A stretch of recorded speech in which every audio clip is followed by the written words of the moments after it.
Hello, a very warm welcome to today's IGC event, Growth Reset, Renewing Focus on Sustainability in Developing Countries.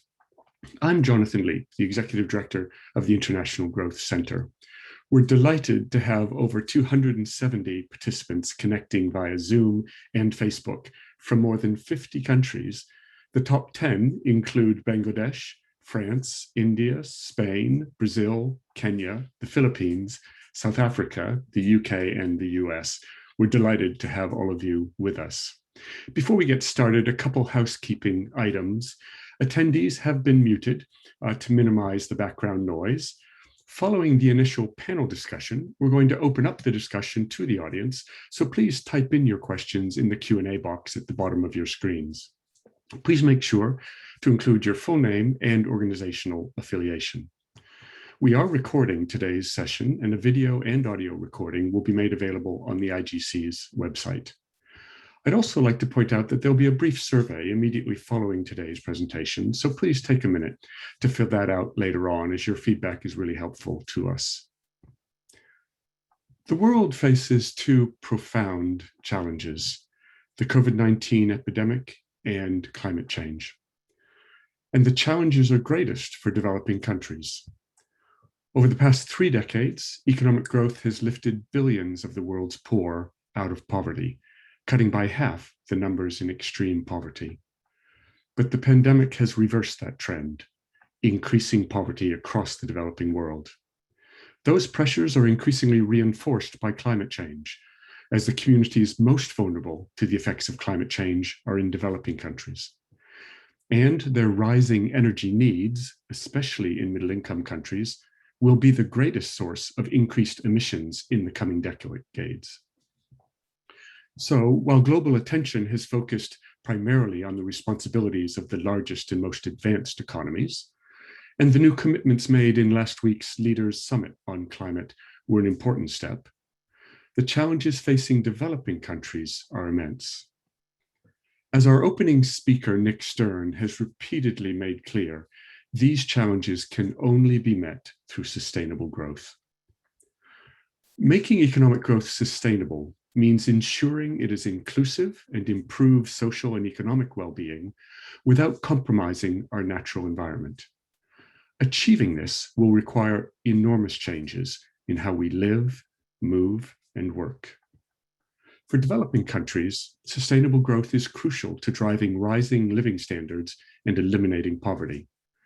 And it is fundamentally about fostering the structural changes across the economy that enable people to be more productive, to move into better jobs and out of subsistence activities. Transformations in energy, in transport, in skills, in cities, in industry, and in agriculture will be necessary to promote growth and ensure it is sustainable. As developing countries face these new and distinctive growth challenges, there's an increasing realization that new thinking, fresh approaches, and innovative policy solutions are required. The IGC was established to provide developing countries with access to independent, cutting-edge research to help generate these new ideas and policy solutions.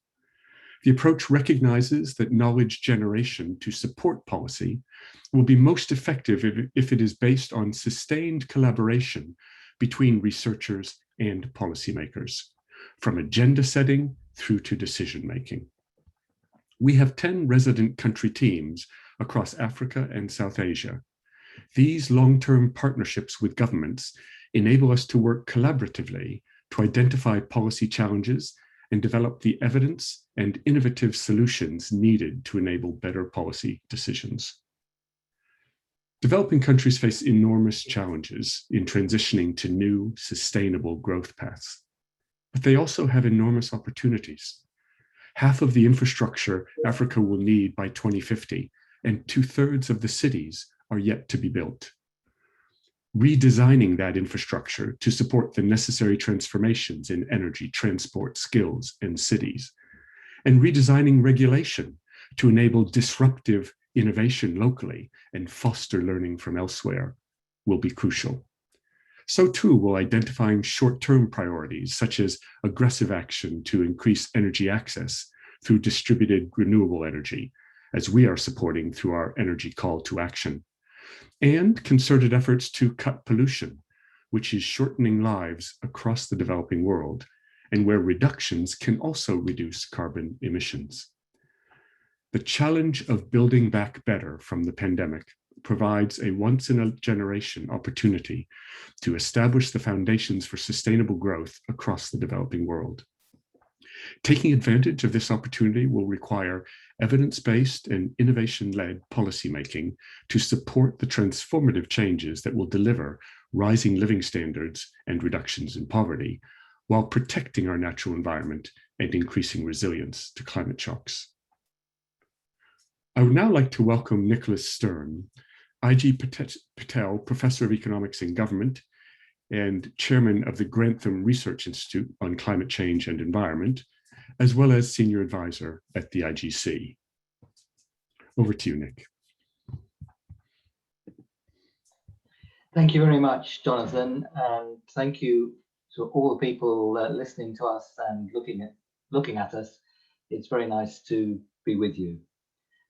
So many of the countries that people are coming from on the call, I've spent a lot of time with, and it's quite frustrating not to be able to be with our friends in the developing world and have our friends in the developing world visit us in the UK. But welcome, it's very good to be with you.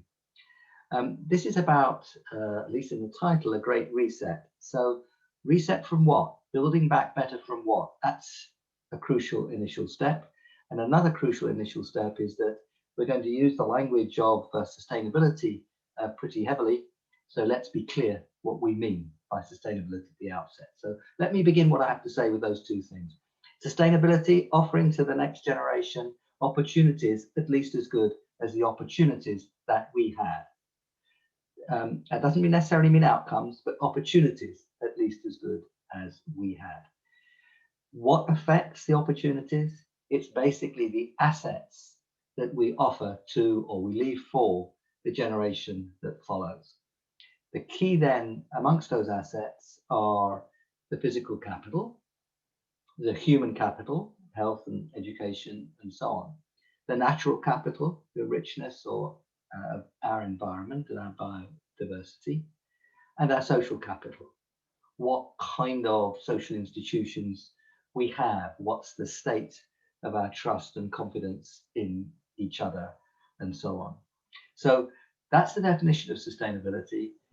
Depends on the assets. There are at least 4 dimensions to those assets that I've described. So I think that helps us because we're going to be thinking about investment, but that right from the start tells us it's not just physical investment, it's not just human capital. Important, of course, fundamental though those are, it's also natural and social capital. So that's the first part. The second part, the prerequisite, is, well, reset from what? Well, pre-COVID and then COVID. Pre-COVID, the last decade in many parts of the world was not particularly good after the global financial crisis. Across much of the world, not everywhere, but across much of the world, we saw a drop in investment, a drop in the rate of growth of productivity. We saw tensions and erosion of social cohesion. Certainly in my own country, the UK, we experienced that fairly strongly, but it's not confined to the UK. Many other places, rich countries, poor countries, we saw, as it were, a loss of social cohesion.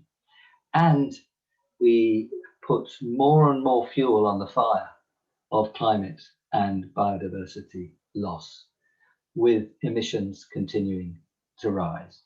Now we know that to stabilize temperatures, we have to stabilize concentrations. To stabilize concentrations, we've got to go to net zero.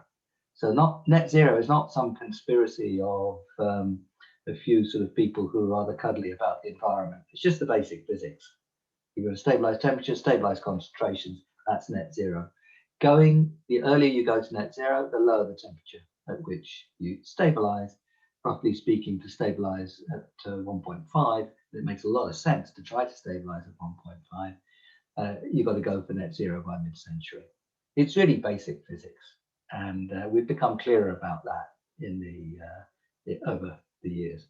So that's sustainability. That's where we were, not in a very good place, but we've also, I think, made progress now. And we did in this last 5 years, particularly in identifying where we needed to go, net zero by 2050, but also how we get there. There's been quite remarkable technical progress in the last 10 years or so, particularly in the last 5 years. So much of what we need to do now, for example, round the clock renewable energy, is actually cheaper than the old dirty fossil fuel stuff, even without subsidy, even without carbon price. Much better to have a carbon price, but it's still cheaper across a whole range of renewable sources of power with storage, and it's moving fast in other areas too. It's soon going to be true with electric transport. That's not so far away, 5-10 years, that statement will be true. So energy and transport is already going to be cheaper. Energy now, transport 5 or 10 years from now, doing it a clean way. So we've learned that. Now that's part of where we start. But I still think that and we have the Paris Agreement, we have the IPCC 2018 report, but I do not think that we yet have the full understanding of the urgency and the scale of what we have to do. We have to go net zero between now and 2050. If we do it well, it comes with huge advantages. Cities where we can move and breathe, ecosystems which are robust and fruitful, but we've got to invest to do it well. And roughly speaking, and we're going to publish something on this early next month from the LSE, it needs around the world, I'm talking global for the moment, something like an extra 2 percentage points on investment. That's not the cost, but it needs the investment to realize all the benefits. And you have to make that investment, and you have to foster that investment with good policy. You have to finance that investment, right kind of finance, right place at the right time. So to get where we need to go, we've got to invest, and we've got to increase the rate of investment for a while, because a lot of these things are more focused on capital, less on the dirty, the fuels that are going to come down the track. But you have to move them forward. So that investment is fundamental to the whole story. Just to point to, because I'm running out of time, some key things that we have to understand when we're strategizing and trying to create the policies that are going to draw through the investment that we need. The first is that a lot of climate change is happening anyway, and we've got to adjust to what is already unavoidable. Adaptation, resilience, whatever word you use. That's part of the investment story, and it must be. But we should recognize that so much of what we need to do is adaptation and resilience, it's reducing emissions, and it's good development. And those three are, for much of what we need to do, inextricably bound together. And it's very good that they are bound together. Think of the mangroves. Think of the system of root intensification for rice. I mean, you know, the mangroves protect you against the sea surges. They nurture the fish. They look after the ecosystems which produce the tigers and the tourism. They capture carbon. You know, mitigation, adaptation, development, restoring degraded land, decentralized solar, public transport. As I say, much of North India, the system of root intensification for rice is very important. You don't flood the paddy fields, you don't release the methane, you save on the water, and you have an agriculture that's more resilient to difficult weather. Example after example, I could have gone on for a long time, but so much of what you have to do is all those three things put together. So please don't get trapped in adaptation versus mitigation versus development. That's already to make a basic mistake, which will get in the way of good policy and get in the way of good development and poverty reduction. Not everything is all three, don't get me wrong, but so much of it is all three. Decentralized solar is, I think, particularly good example of all three. So that's a fundamental principle. When I come back into the conversation, I'll emphasize the fundamental importance of international collaboration. I've been doing development economics. I started with tea in Kenya in the late 60s, and then wheat in India in the 1970s. I've been in development economics for a long time now. I have never seen a moment in world history where collaboration is more important and where decisiveness is more important. We're a real fork in the road. We could have another even worse decade coming up, which leads the way to a very bad century and beyond, or we could start moving down a different path and grow more securely, more strongly, more inclusively, in a more resilient way. That's in our hands now, and we have to take that decision together as a world. The IGC, and I was very fortunate to be in there, and like Jonathan, at the beginning of it all. And I think it has a combination, easier for me to say it since I'm just an advisor, I'm not running it. It's easier for me to say this, but I think it has an extraordinary combination of 5 things. It has the rigor of its study. It has the wisdom of experience. The older I get, the more faith I have in the wisdom of experience, but experience, having seen examples, is extremely important. So that's number 2. It has the fierce policy focus. This is about helping make things better, working with partners to make things better. It has the geographical presence, and it has the spirit, and this is fundamental, perhaps most important, the spirit of collaboration. So those are the 5 things that, in my experience, have made IGC so strong. As it were, if Jonathan says it sounds like advertising, but if I say it, it's because it's what I've seen. So thank you again for having me. It's a great pleasure to be with you all.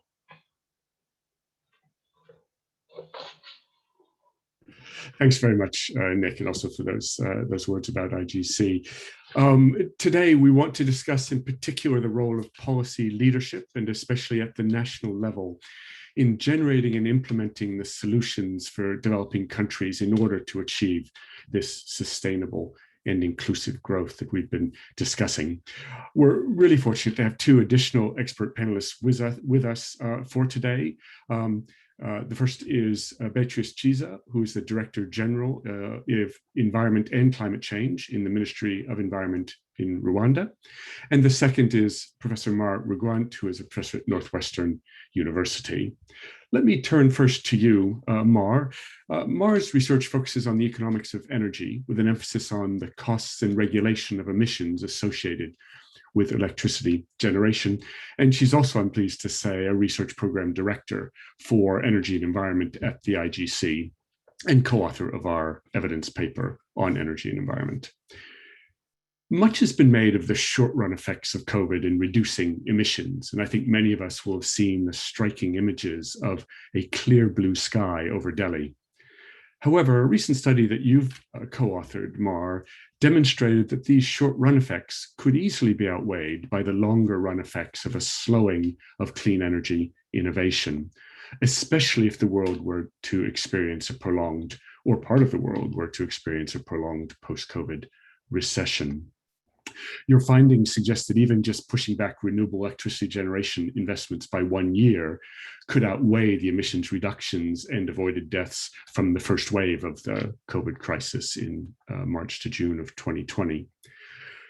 Of course, your study was focusing particularly on the US and perhaps more generally a bit on advanced economies. But I wonder if I could invite you to reflect on the implications of these findings for the nature of the global response now to the pandemic, and especially the energy policy response, and take stock, and I guess this is what, 6, 8, 9 months on maybe, from when you wrote the paper, of where you think things stand today.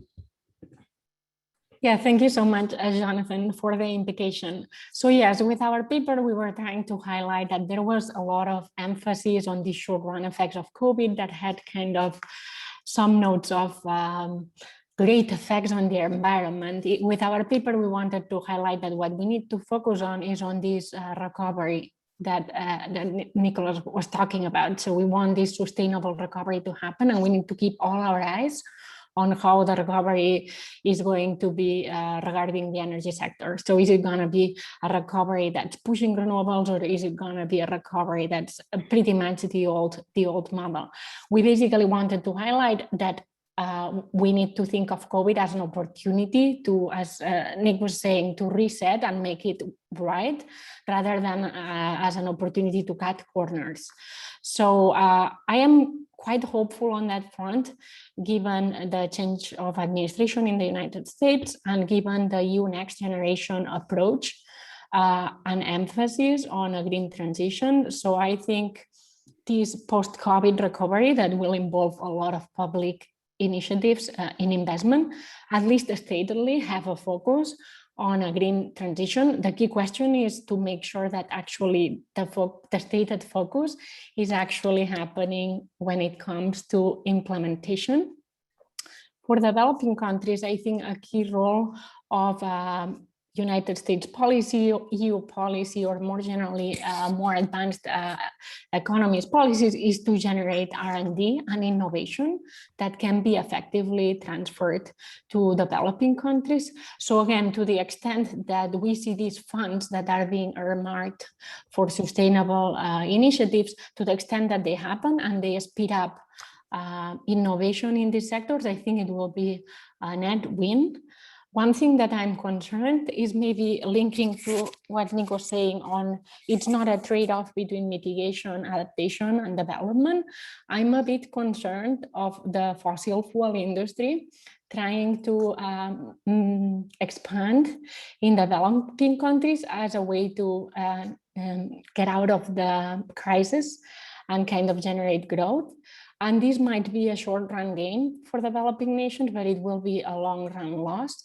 As Nick was saying, renewable technologies are now cheaper in many countries than traditional fossil fuel technologies. So we need to keep an eye making sure that with the excuse of this global recession and all the inequality that has come about from it, that we don't expand the footprint of fossil fuel generation. I think we're in a situation where Africa, for example, the countries in Africa can leapfrog in wide ways the need and the dependence on fossil fuels that we have. And I hope, again, the crisis is not used to mask as foreign aid dependence, future dependence on fossil fuels.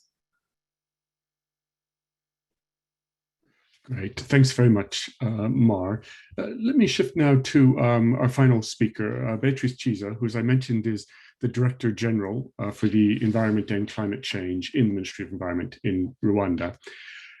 Very pleased to have you with us. Last year, Rwanda was the first African country to submit a tougher climate target to the UN, promising to cut emissions by at least 16% by 2030, compared with the business as usual baseline. And with technical and financial support, Rwanda estimated it could reduce its total emissions by 4.6 million tons of CO2 by 2030.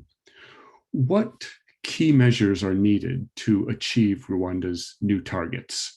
And what support would be most helpful to governments in developing countries in fighting climate change? Thank you, Jonathan, for this good question about Rwanda and with its ambitious NDC targets. First of all, let me remind that Rwanda will require means to implement these really ambitious NDCs. Will require maybe financial, capacity building, technology transfer. So all this really means that will be needed to implement these NDCs and to reach our targets as they are set. But then we have different measures that we have in mind and we have in our NDC that will help us to reach the targets.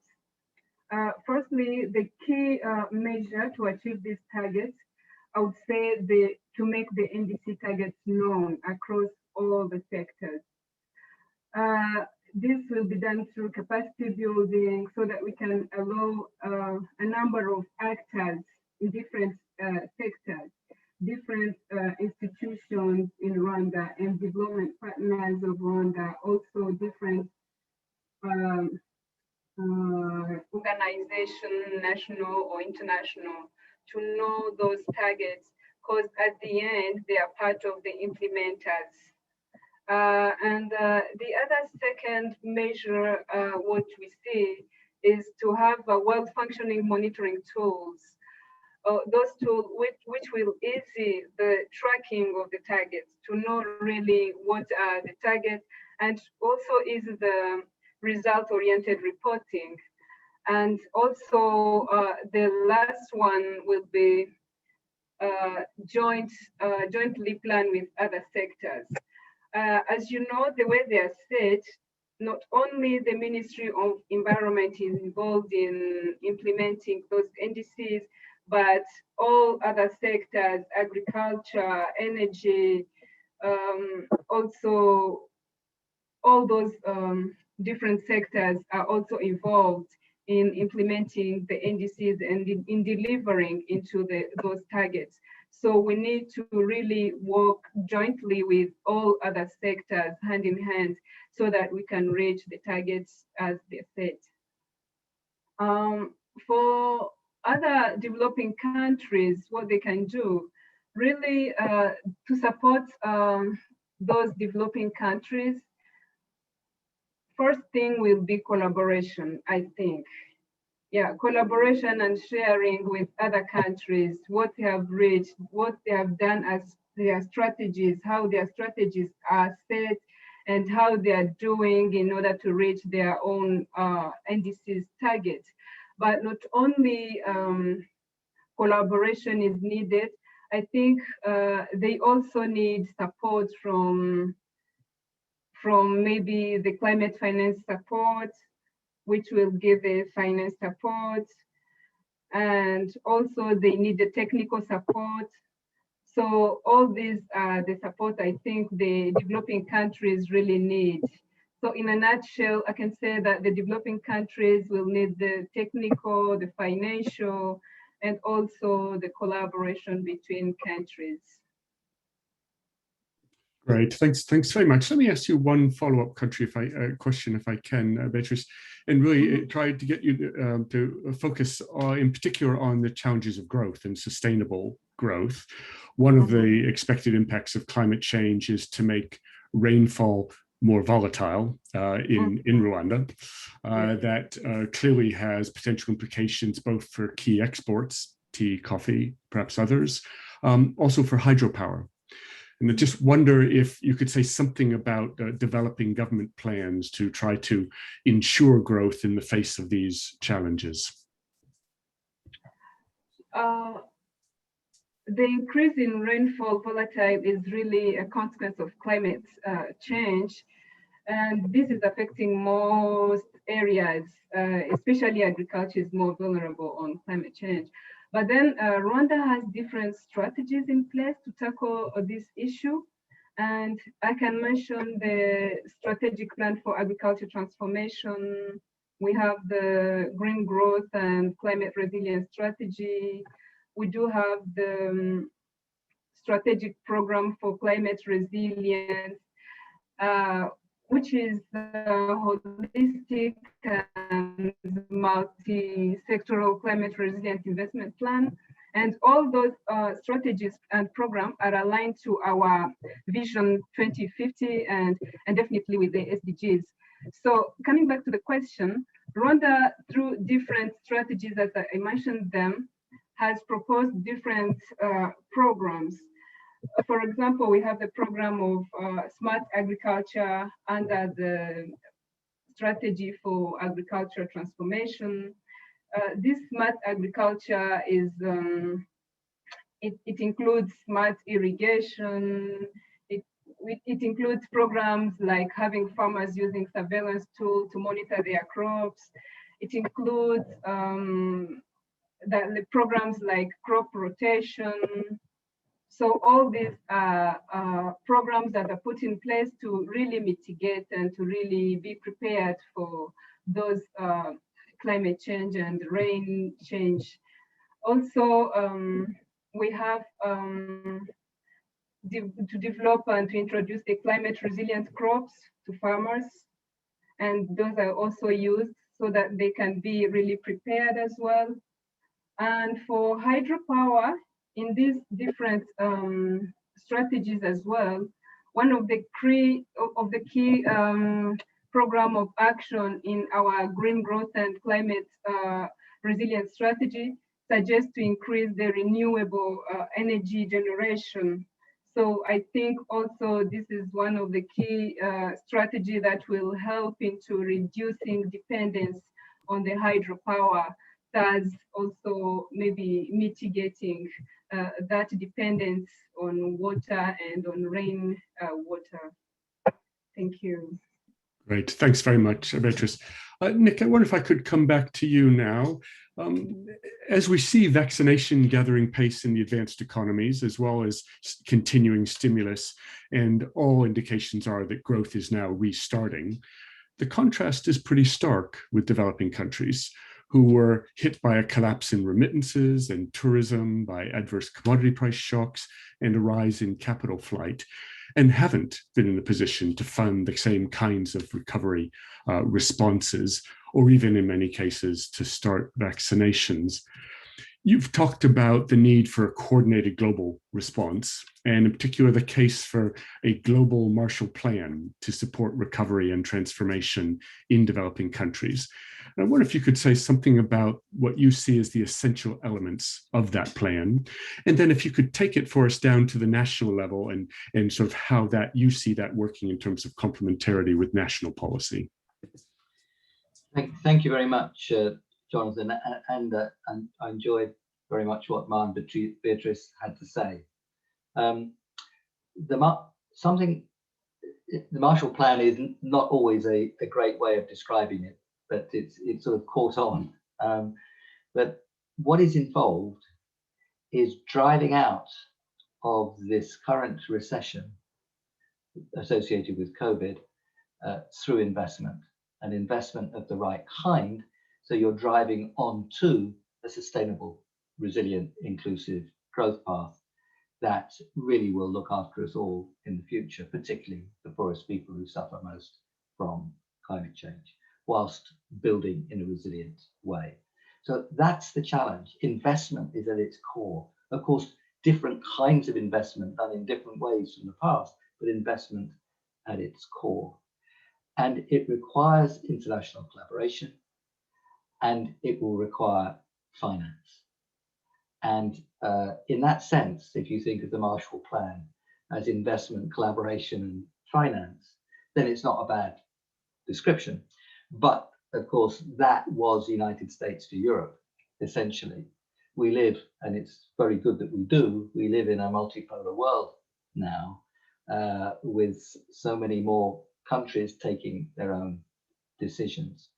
So it's not like a Marshall Plan in that sense. It's this one is going to have be a coming together of nations, but the rich countries having a special responsibility because they have the resources and they have the historical responsibility of so much emissions in the past. So that's the idea around international investment to drive out of the recession onto something that's much better and more sustainable. But we have to recognize that that is in the context of an inequitable distribution of vaccines and treatments for the COVID, and it's in the context of a financial situation and the debt, for the reasons you described, Jonathan, particularly difficult for poor countries. So that has to be built in to the story of finance. It's very important that country by country, people lead the way in what they want to do, because every country is different. It is going to be investments, large measure by the people of that country. They will do the choosing. But some elements are common. The biggest part of all this investment will be in the energy sector. The Energy Transition Commission, and I recommend you look at it, published a very good piece yesterday, launched by Adair Turner and others, the Energy Transition Commission, or ETC, pointing out that of this investment that we've been describing, really 80% of it is energy. The rest of it follows from that. But we're going to have to, just in terms of power, around the world quadruple the terawatt hours from something like 27 now to something like 100 in mid-century in order to deliver on this. It's going to be a great thing because ultimately it's going to be cheaper, cleaner, more reliable, and all that. But it's this big investment. So when we talk about the investments we need to make, energy is really center stage in this. Transport follows from it. Heating of building follows from it. Replacing coal by hydrogen in producing steel follows from the low carbon electricity that you're going to use for the electrolysis to make the hydrogen. So much of this is about the energy sector.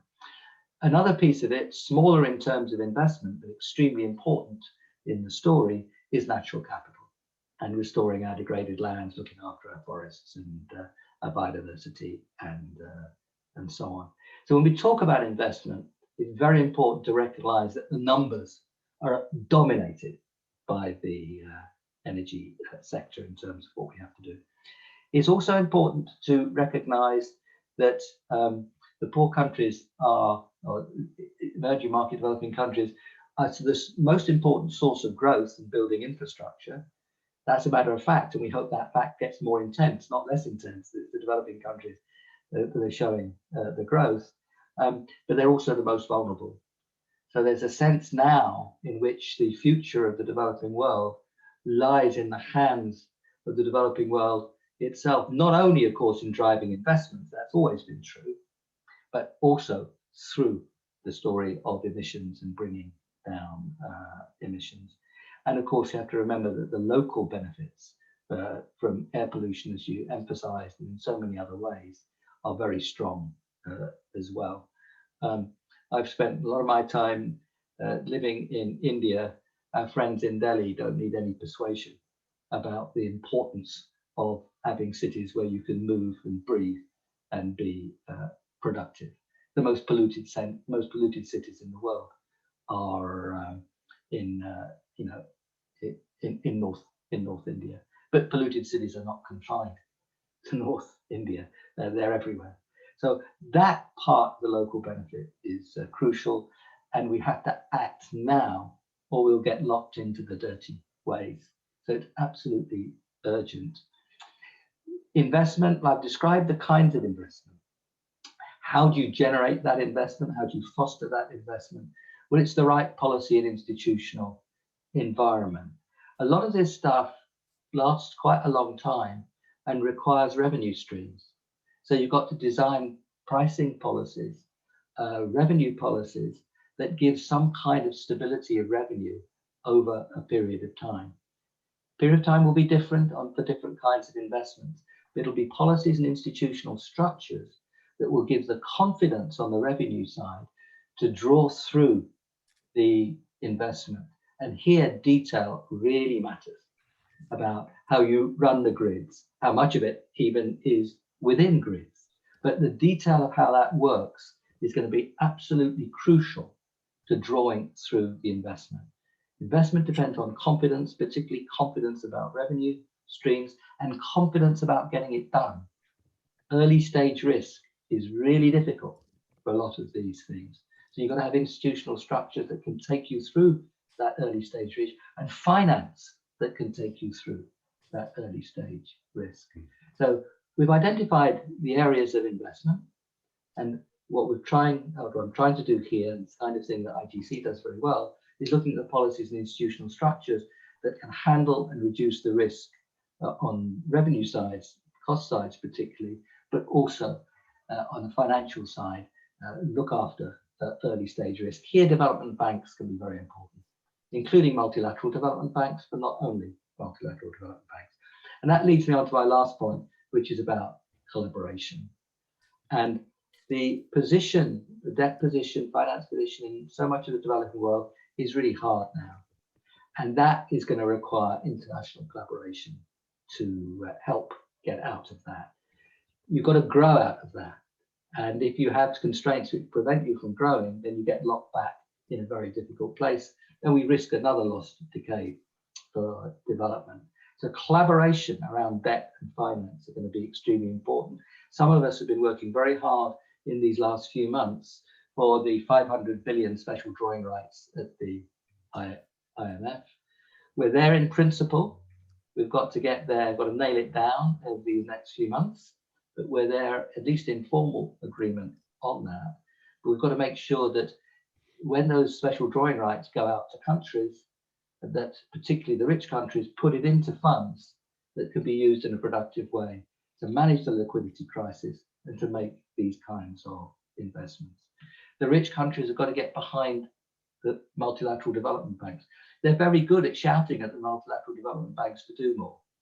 And actually, it's important the multilateral development banks do more and more of the right kinds of things.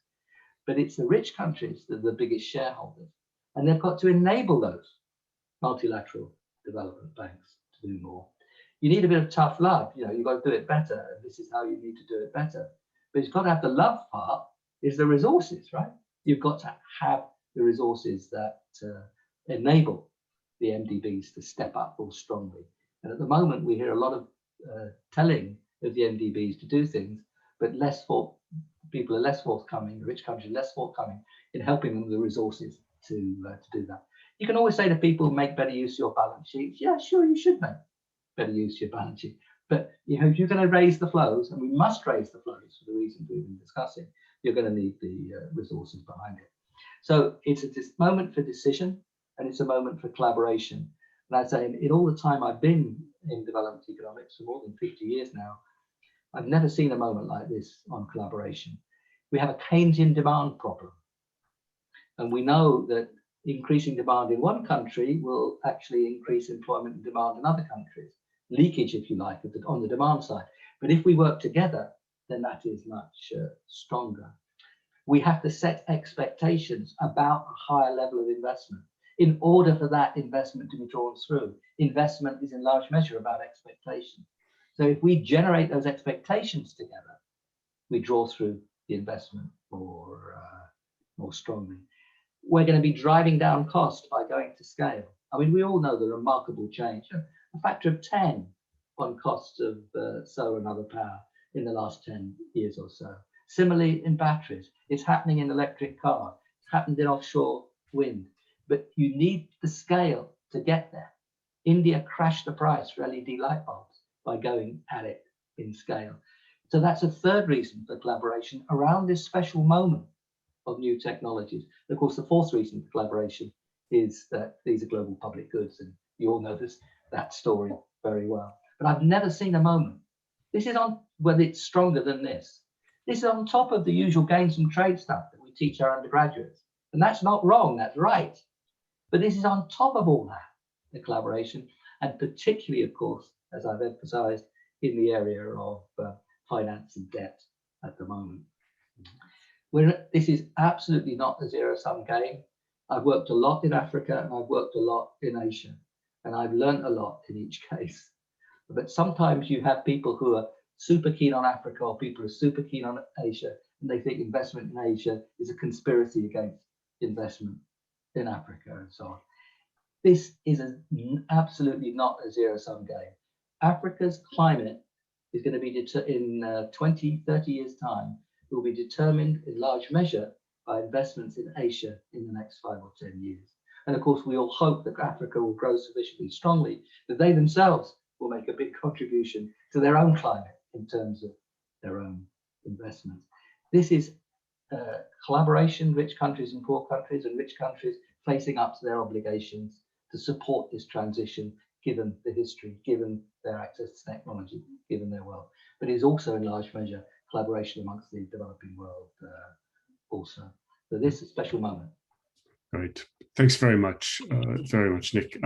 Before we open up to the audience, which I want to do shortly, I wonder if I could just pose one sort of more general question to Mar and to Beatrice, and give you both the opportunity to comment on this. And that is, we haven't spoken very much so far today about adaptation. I think we've all recognized its importance, but I would just invite you to say what you think are some of the more important issues around growth and adaptation, and just by way of sort of introduction to that, we know that a fundamental aspect of the structural change needed to generate growth in developing countries is both a spatial transformation, moving people out of the rural areas and the subsistence activities into better jobs in urban areas, but also moving up in the same time into better, more skilled occupations. So both a sort of spatial aspect, but also a skills aspect.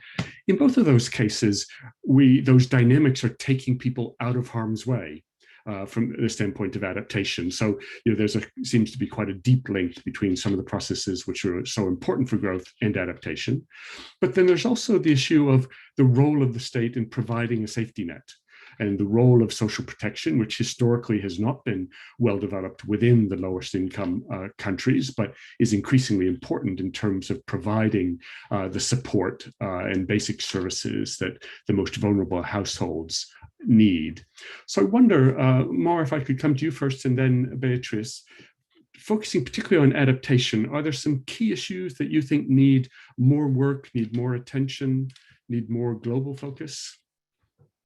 So I am particularly concerned, maybe because that's what I have looked at in the electricity sector, about extreme events that might affect the safety of individuals, as well as the risks to crops that come with climate change. I think developing nations are obviously the most vulnerable to these kind of threats.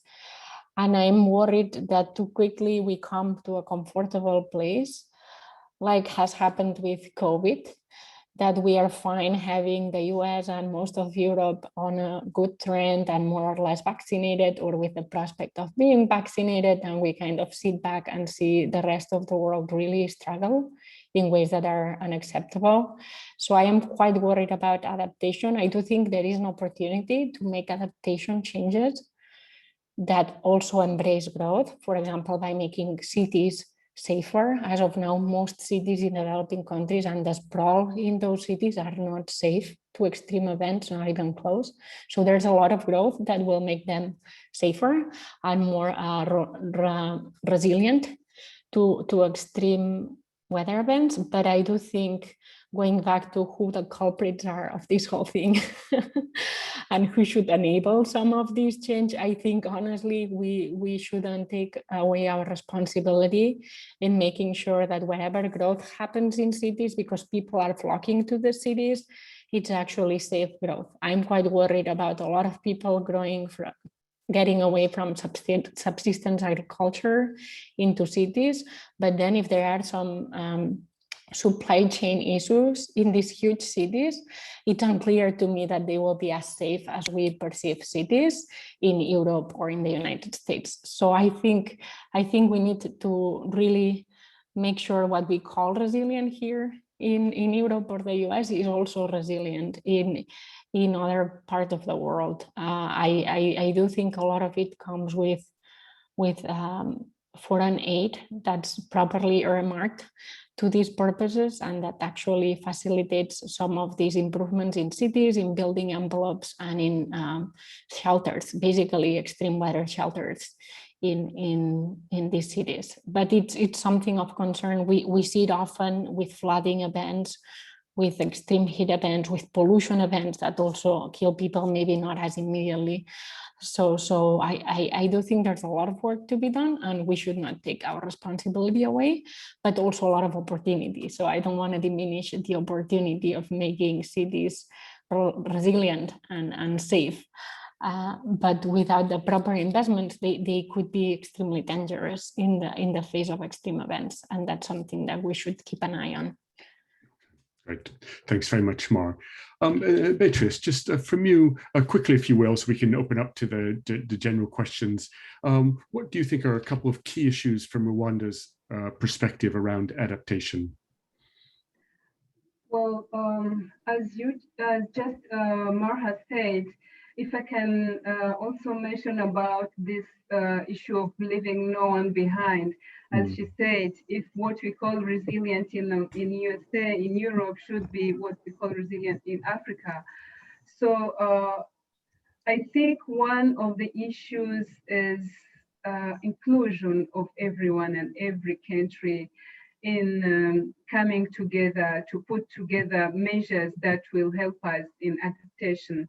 But also one thing I should mention here is maybe having a prearranged finance for that, because most of the time, most of the countries start putting finance in place as an emergency fund to go and,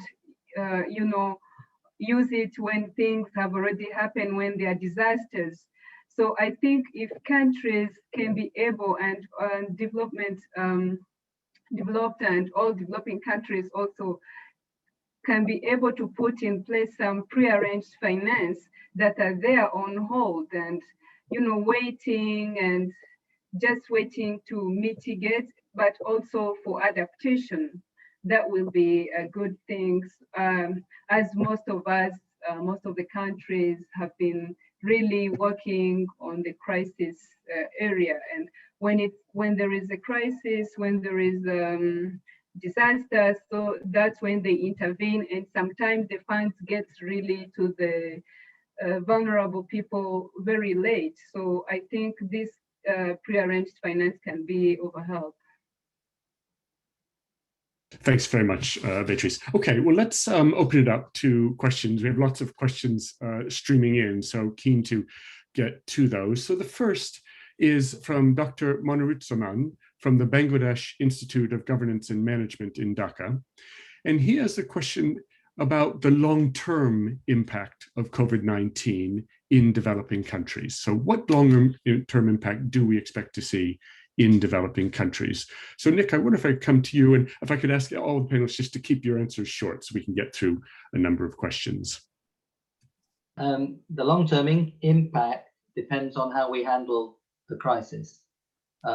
If the rich world does not act in a way that relieves the tremendous debt stress, then we're possibly in for a lost decade in development. And that is up to us.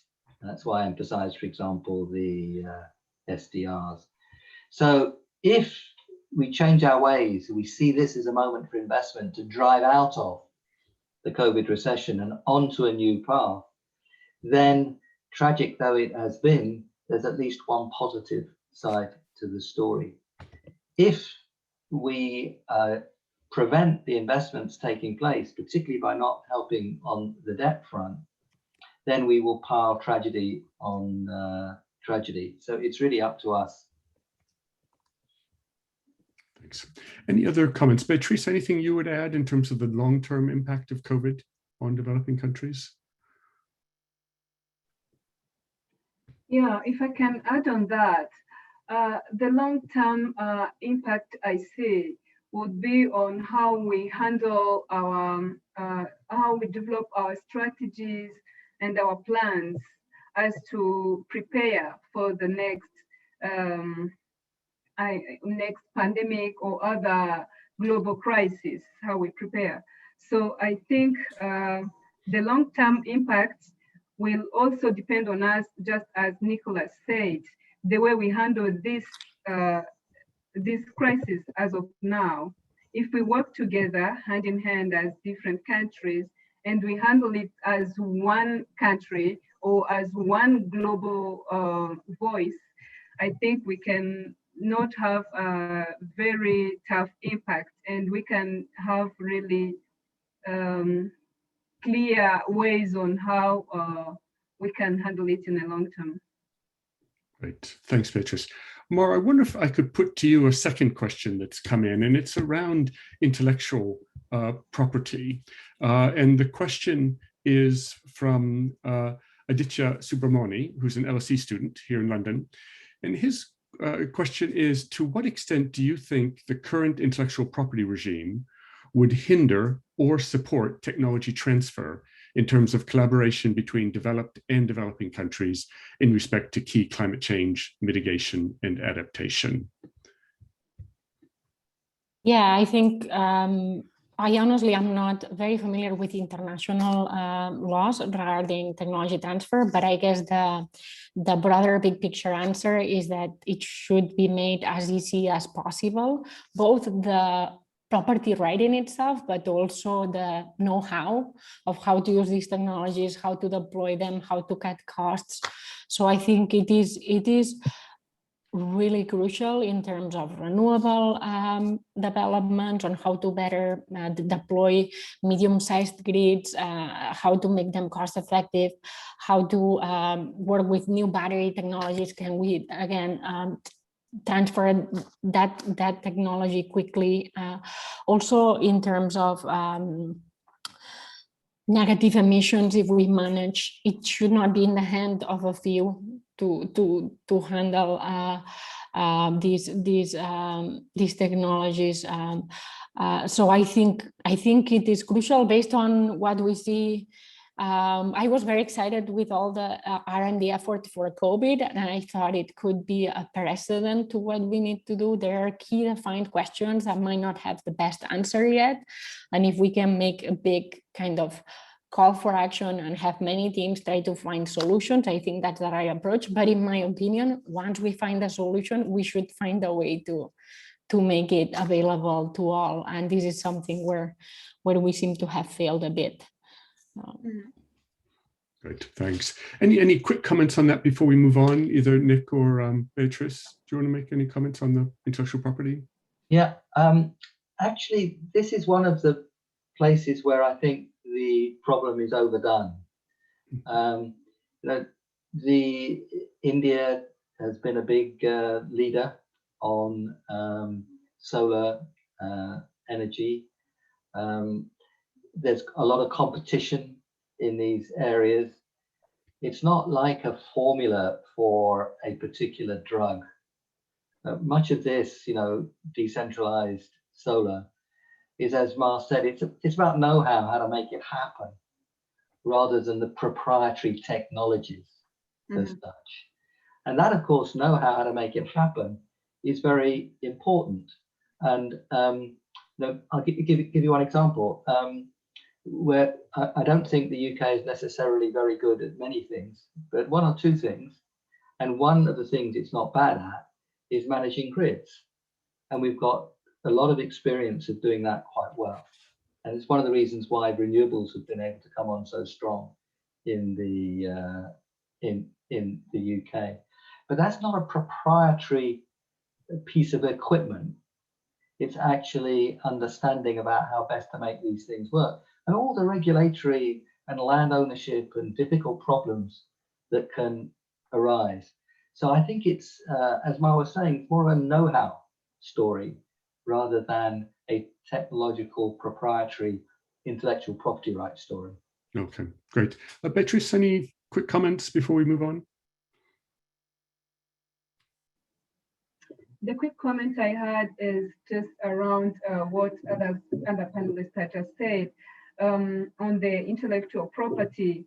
I think on the sense of technology transfer on climate change, mitigation, and adaptation is a little bit different from, technology transfer from maybe pharmaceutical area or maybe cosmetic area. So it's a little bit different. And I believe that this is a global issue. And once there is a country or there's another party that has a given solution, I think the good thing would be to put measures that allow others to access those technologies. Great, thanks. A quick question for you, Mar, from Jiva Perumal-Pillai, who's Essex but from Sri Lanka. And the question is nuclear energy an option for developing countries, given that climate change can affect wind and solar in some countries? I honestly, for countries that don't have the capacity of nuclear yet, so who might not have, nuclear is a very dangerous and I guess difficult technology to use in many other aspects. So for countries that already have nuclear, I expect them to keep using nuclear for a while. But for countries that have to build from scratch, I honestly don't see the money value proposition. Nuclear is a very risky technology. Again, for other reasons, it comes with a lot of specific knowledge that you really have to know, like you have to have a huge body of civil servants that understand these technologies. So I honestly, for countries that don't have the capacity, I think it would be a waste of money, given where batteries and where renewables are. But this is a bit of an informed opinion. Obviously, who knows? But yes, for countries that do not have now the capacity, I just don't see it. Yeah. Okay. Thanks. I don't think it's worth it, basically. Yeah. Okay, let's move on. We have an interesting question from Ruth Kinua, who's a prospective MRes PhD student. And her question is about risk. She said, the speakers emphasized the need to employ multiple sustainable strategies in developing countries, many of which are potentially new and exploratory, thus raising the risk profile. In developing in fragile contexts, how is this mitigated and taken into consideration as pressure is put on these countries to follow a sustainable growth model? Mara, do you want to start? I will try, but I would say not doing anything regarding this adaptation, mitigation, and development that comes together is way more risky than actually business as usual. So I think the risky thing is not to take action, given that many of these countries we know will be impacted by climate change. So I think being still and not doing much is really way more risky, as I was mentioning. So I do think climate change will make their risk profile increase, but not taking action will make it even larger. So obviously financing that adaptation is important, but yeah, I don't think it is riskier than business as usual. Thanks. Others, Beatrice, Nick, any comments on the risk? Beatrice.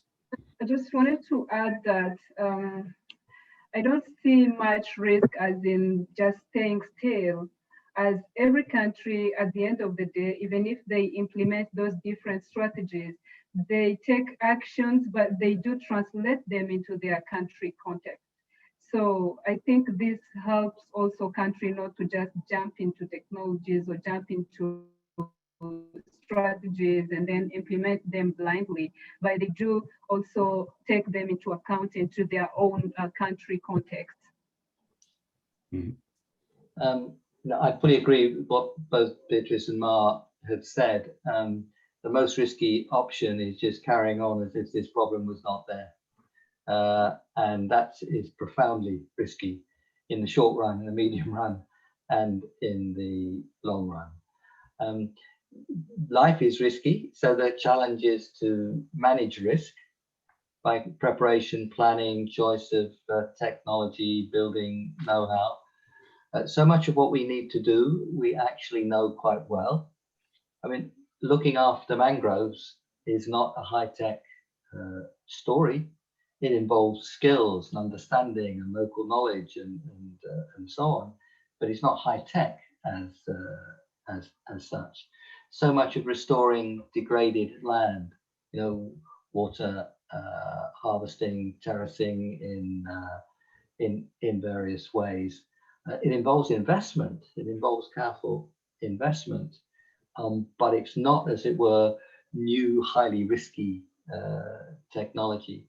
Same is true of decentralized solar, system of root intensification of rice, another example I gave. These are a lot of these are about managing risk by making investment, often investment of our own labor, but they are not, as it were, jumping off into some strange unknown. We understand an awful lot of what we have to do, and particularly around natural capital. These are actually restoring some old skills that perhaps were in danger of getting lost. And of course, you have to plan the policies in the recognition that risk has to be managed. And there, some of the longer term infrastructure is about, as I said a little earlier, about revenue streams and so on. There will be some very important developments of new technologies, particularly zero carbon air fuel. We can see where it's going. It's still pretty expensive, probably will stay expensive for a while, but that's the kind of thing which is higher tech and is probably best done in just a few parts of the world who are going to investigate it fairly intensively. And if it's developed, you can bet that there'll be lots of competition and the cost will come down and other people can have access to it. So you've got to look across the range of technologies, but starting off with the assumption that this is all high tech and risky is just straight wrong. Yeah. Great. Thanks, Nick. Our next question is from Adia Umulisa, who is part of our Rwanda team based in Kigali. And she has a question for you, Beatrice. She said, do you think Rwanda can be a continental leader on urban electric mobility, given the president's embrace of this in 2019 and the recent cabinet approval of the electric mobility strategy?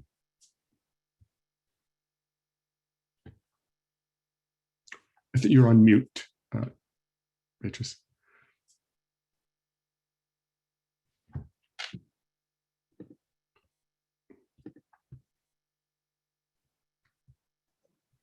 Sorry, I was muted.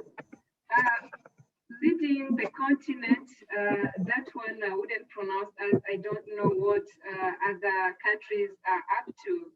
But I think we really are among the first countries that will be leading on this mobility, as we have all that it takes. We have policies in place, and we have already started also some implementation through our Green Fund.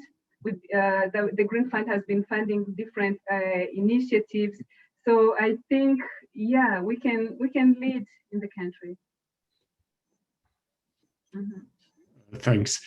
We have another question now from a former economic advisor in India, Purnima Gupta, who asks, should developed countries come forward with finance commitments given their historical responsibility? Nick, I think I know what your answer to this, but let me come to you first. Yes, is the short answer. But how you do it, the scale at which you do it is very important. And to do it in a way that helps make the changes through, as we were saying, the handling of risk, that helps share know-how in the circumstances where know-how is important. But one thing in this context that we must be very clear is that it makes no sense for developing countries to refuse to take the opportunities that are in their hands to do things differently until somebody else fulfills their obligations. We should push the rich countries to fulfill their obligations, and we're trying, and we spend a lot of time doing that. But it makes no sense to say I'm doing nothing until these people cough up the money, because that's self-harm, and self-harm makes no sense at all, even if somebody else is behaving badly. But many of us will work on that other side of the story, which is to press the rich countries to deliver on their responsibilities. But please don't wait for that, because it's self-harm. Let me put just one final question, and then I'm going to come around to each of the panelists and ask you to summarize what you think are some of the key issues here going forward. But it's a question, Beatrice, I'd like to put to you. It's from Jonathan Bauer, who is also an IGC economist on our Rwanda team based in Kigali. And his question is about what's the right balance between mitigation and adaptation. Rwanda currently has very low emissions, but will face very significant adaptation challenges due to the emissions of other countries. So I wonder if you could say something in terms of your view, how should Rwanda be striking that balance, bearing in mind that there are win-wins that Nick has talked about and you have as well, that where you can make progress on both together, but there are also clearly areas where the two need to be addressed separately. And I wonder if you could just say something about how you strike that balance. Thank you. As for the balance, I think this should be not going like it's adaptation versus mitigation. I think they have to go hand in hand. Though we are not really big emitters, I think we need to put in place mitigation measures, as at the end of the day, as I started saying, what we do here in Rwanda will affect other countries. If we, for example, stop the use of plastic in Rwanda, as I said, this will impact some countries that are touching the ocean. And those countries, I mean, yes, Rwanda does not touch the ocean, but our mitigation measures will help some other countries. And if other countries do not do their part, we will have the problem with our adaptation. So we need to think a win-win situation with all other countries, and we don't have to maybe seek the balance as in adaptation versus mitigation, mitigation versus adaptation, but we have to take all of them and both of them hand in hand, and then do put in place strategies and plans and programs that respond to each of them equally. Okay, thanks very much. I'd like in closing to come to each of you and ask you just in about a minute to summarize what you think are the sort of 2 or 3 key issues that are most important to confront, particularly at the national level, if countries are to achieve the sustainable growth that enables them to both lift their populations' living standards and eliminate poverty, but at the same time put them on a path that is sustainable going forward in terms of natural capital and so forth. So, Mark, could I come first to you? Yeah, so I think that thanks to tremendous technological progress, we are at a point where sustainable development is no longer a trade-off between higher development or sustainable development. Sustainable development is in many ways cheaper, and it can enhance adaptation and mitigation. So I think the crucial aspect that I see is no longer whether we can afford to be green. Being green is all of a sudden cheaper. It's more, okay, how can we finance it? And how can we make sure we don't leave people behind as the extreme events that we are witnessing keep growing? So I think it's more a matter of how we make it happen, and how we, again, as I said, we make sure we don't leave anyone behind, rather than the typical choice, which was, can we afford to be green? I think we are past that question. It's a great development. It's making unilateral commitments easier. So it's kind of try to find a way to embrace it. And as has been mentioned, make sure that many countries are not left behind after this COVID crisis and are not able to embrace this change. Great, thanks, Mark. Nick, let me come to you first and then finally to Beatrice. But if I could ask you to be just 30 seconds, because we're just right up against our limit. Yeah. 2 international, 1 national. COVID collaboration quickly now. Debt and financial support crucial in these next few years.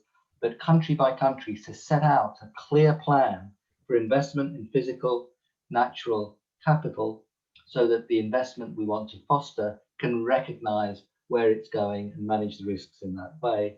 And social capital also, because there's going to be some dislocation. And as Mar said, we've got to get everybody a chance to take part in these great new opportunities. Right, thanks, Nick. Finally, over to you, Beatrice, just your final comments. Yeah. Just like others say, the first thing is developing strong strategies and policies that will respond to mitigation and adaptation, so as this can lead all of us and all of the countries to be green and to the sustainable development we all aspire. And the second thing is to put in place finance that enables us to implement those strategies. And finally, not leaving anyone behind, working hand in hand as multilateral and bilateral cooperation, and take all of us together in this area of mitigation and adaptation and grow green together. Right. Thank you very much. And I'm delighted that you've all relieved me completely of the responsibility to summarize the key points from this webinar. Very grateful to all 3 of you speakers. I think really provocative, interesting, and insightful discussion. And a very warm thanks to the audience, both for joining us, but also for the very good questions that we focused on during the last part of this. A quick reminder, there is a follow-up survey that you'll receive after this. Please do fill it in. It's super helpful for us. And I hope to see you very soon on another IGC event. Thanks everyone for joining us, and thanks Mar, Nick, and Beatrice.